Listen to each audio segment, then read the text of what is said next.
You know that feeling, right? You read a book or watch something that just blows your mind, you feel totally inspired, and then a week goes by and absolutely nothing has changed. Well, today we're getting into a story that hits that problem right on the head, the giant canyon between knowing what to do and actually doing it. And it involves a wise old dragon whose final lesson might just be the thing that flips the switch for you. And this quote, this really sets the stage for everything. It's from that wise dragon Zoran, and it's the absolute core of his message. The problem isn't getting more information, right? It's about what we do with the knowledge we already have. All right, so picture this. The story kicks off with a student named Fletcher. He spent months, just soaking up every bit of wisdom from his mentor, Zoran the Dragon. He's basically created the ultimate guide to a better life, the perfect map. But as we're about to see, owning the map and reaching the destination are two very, very different things. So Fletcher, he's so proud. He brings this finished work, all 30 chapters of it, to Zoran. He thinks, my work here is done. But Zoran, this ancient, wise dragon, he just looks at it and says the most important part is completely missing. It's not about the words on the page. It's about the decision the reader makes after they put the book down. And this is where Zoran explains the great paradox of our time.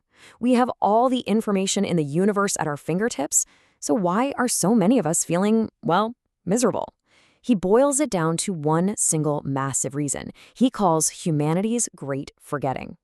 So what is this great forgetting? It's this simple but profound idea that we've forgotten we are animals. Seriously. We've forgotten that we are a part of nature, not above it or separate from it. We treat our bodies like machines that we can just push and ignore instead of, sacred vessels that actually need care. We're living completely in our heads and we're totally disconnected.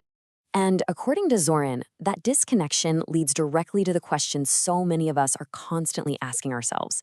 I mean, does this sound familiar at all? That feeling of being sick, tired, and just empty, but you can't quite put your finger on why. He says the answer is way simpler than we've been led to believe. See, the wisdom we need isn't new, it's ancient. We're talking about the absolute basics, things like treating sleep as sacred, understanding that movement is medicine, that real food is fuel, that our breath is our life force. We've just abandoned the very things that kept our ancestors thriving for thousands of years. And here's the kicker. Your body already knows all of this. We've just stopped listening to it. Now, here's where it gets really interesting. Zoran says that when people are presented with this kind of knowledge, they fall into one of only three groups. As we go through them, be honest with yourself. Which one of these sounds like you? Okay, this chart is kind of a gut punch, isn't it? Zoran says a massive 80% of people are just the curious. They'll consume information, but they never really do anything with it. Then you've got 15% who are the committed. They actually try. And then there's that tiny, tiny 5% who become the transformed. Let's look at what separates them. So the curious, they read for that quick hit of inspiration, right? But then modern life, with all its notifications and distractions, just pulls them right back in. Nothing changes. The committed, they give it a real shot. They see some results, but then life gets in the way. They slip up, and they get caught in that frustrating cycle of starting and stopping. But the transformed, they make a decision. For them, it's not about trying something new. It's a fundamental shift in their identity. These practices just become who they are. And this is where the story completely pivots. Zoran stops talking about them or people. He turns his attention directly to the reader, directly to you. And the whole tone shifts from a story to a direct personal challenge. The message here could not be clearer. You have the map. This explainer, all the books you've read, the articles you've skimmed, that's your map.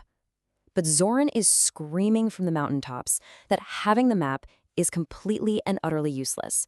The only thing that matters is whether or not you decide to actually walk the path.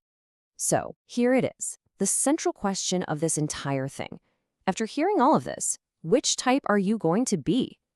And this isn't just some hypothetical question. It's a real choice you have to make. So, what's it going to be?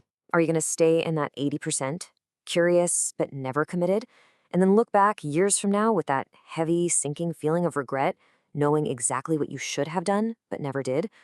Or maybe you'll be in the 15%, committed but inconsistent, trapped on that frustrating hamster wheel of taking 2 steps forward, only to take 1 step back, always starting over, but never really achieving mastery.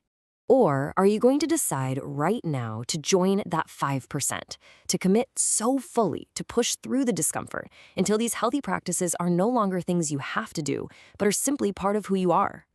Now, I know what you might be thinking. That sounds huge. It sounds intimidating. But the dragon doesn't just leave you with this massive challenge. He also gives you the very first step to take on that path. Look, you don't have to become a brand new person overnight. You just have to start with one practice. Just one morning. That's it. Tomorrow, just wake up 30 minutes earlier, drink a glass of water, step outside with your bare feet on the ground, breathe for 5 minutes, and move your body for 20. That is your first step. And here is the magic.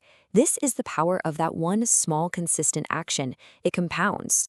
After 30 days of that simple morning routine, you'll feel different. After 90 days, you won't just feel different, you will be different.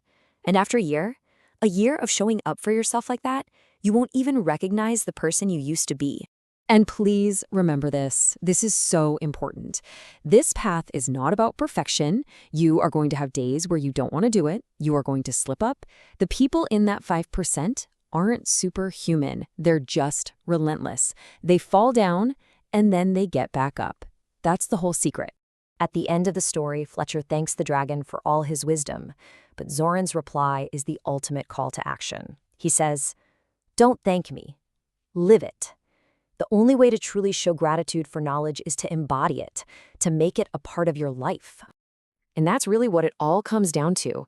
The map is in your hands. The path is right there in front of you, but nobody else can walk it for you. The choice, right here, right now, is yours and yours alone. What are you going to do with it?